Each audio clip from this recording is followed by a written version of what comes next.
पूज्य निर्यापक मुनि पुंगव श्री सुधा सागर महाराज श्री के चरणों में बारंबार नमोस्तु।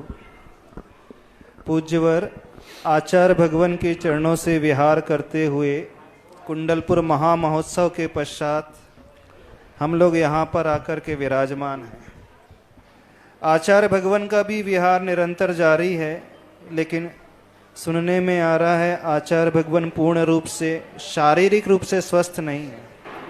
तो एक शिष्य के रूप में हम सभी लोग ऐसा क्या कर सकते हैं, कौन सी भावना भा सकते हैं जिसके फलस्वरूप गुरुदेव को कुछ शारीरिक लाभ प्राप्त हो सके। गुरुदेव का आत्मिक बल तो बहुत अधिक है, ये दुनिया जानती, हम सभी जानते हैं। आचार्य भगवान अपने आत्मिक बल के आधार पर ही पूरा विहार कर रहे हैं, लेकिन गुरुदेव के शिष्यों की क्या भूमिका होना चाहिए जिससे हम उनके वैयावृत्ति में कुछ ऐसी विशुद्धि बढ़ाएं और गुरुदेव को वह लाभ प्राप्त हो सके। हमारे यहाँ दो प्रकार की शक्तियाँ हैं, एक निमित्त शक्ति और एक उपादान शक्ति। निमित्त शक्तियों को हम भावनात्मक रूप से ध्यान में सामयिक के पूर्व, सामयिक के बाद, प्रतिक्रमण के पूर्व, प्रतिक्रमण के बाद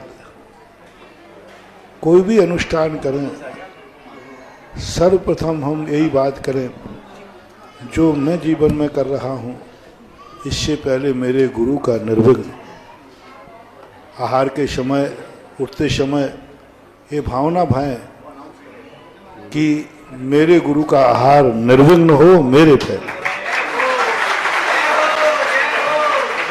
हम प्रतिक्रमण में बैठे, हमारे गुरु का प्रतिक्रमण निर्विघ्न हो, हमारे गुरु की सामायिक निर्विघ्न हो। हम शयन करने के पहले भावना भाएं, जिस प्रकार हम निद्रा को प्राप्त हो रहे हैं, मेरे गुरु की भी निद्रा निर्विघ्न हो और अच्छी तरह से उनको स्वास्थ्य के लिए।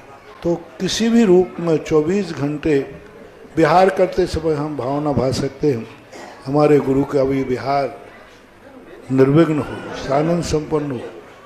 अपनी विशुद्धि, अपनी क्रियाओं के माध्यम से हम गुरु को वह रैकी, वह भावनात्मक, वह श्रद्धात्मक अपनी भावनाएं उनको प्रेषित कर सकते हैं। भावनाओं का प्रभाव भी पड़ता है।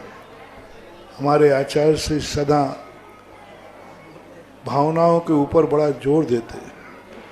एक अयोध्या प्रसाद गोयली हुए, उन्होंने एक भावना लिखी जिसे आचार्य से भी कई बार कहा करते हैं कि एक राजा बहुत बीमार हुआ,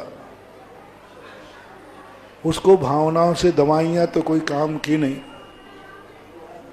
तो राजा के लिए उसने कहा, वैद्य ने, कि देखो दवाई तो कोई काम करेगी नहीं, आप कुछ ऐसा करें, आप इतना कुछ ऐसा करें कि आपकी प्रत्येक प्रजा को ये महसूस हो जाए कि ये इस राजा के अलावा कोई दूसरा कर ही नहीं सकता। यानी इस राजा का स्वस्थ रहना बहुत जरूरी है। यदि राजा स्वस्थ नहीं रहेगा तो फिर बहुत बड़ी हानि हो जाएगी। उस राजा ने सारी प्रजा को बहुत अपने 5-6 महीनों के अंदर बहुत सुख दिया, बहुत कुछ सुख दिया। तो प्रजा ने ये कहा, प्रजा ने भावना भाई कि हे भगवान, हमारा राजा अमर रहे और स्वस्थ रहे। बताते 6 महीने के अंदर वो राजा स्वस्थ हो गया बिना दवाई के।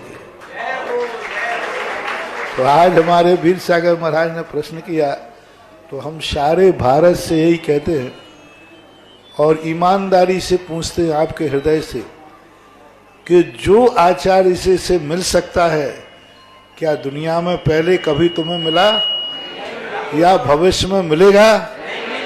तो क्यों ना अपन सबे कहें कि हे प्रभु, जब भगवान के सामने पहुंचो कि हे भगवान, हमारे युग में, हमारे जीवन काल में आचार्य श्री का सद्भाव, आचार्य श्री की निरोगता सदा बनी रहे और वे जीवंत और जयवंत बने रहे, ऐसी भावना अपन लोग भा सकते, भाना चाहिए।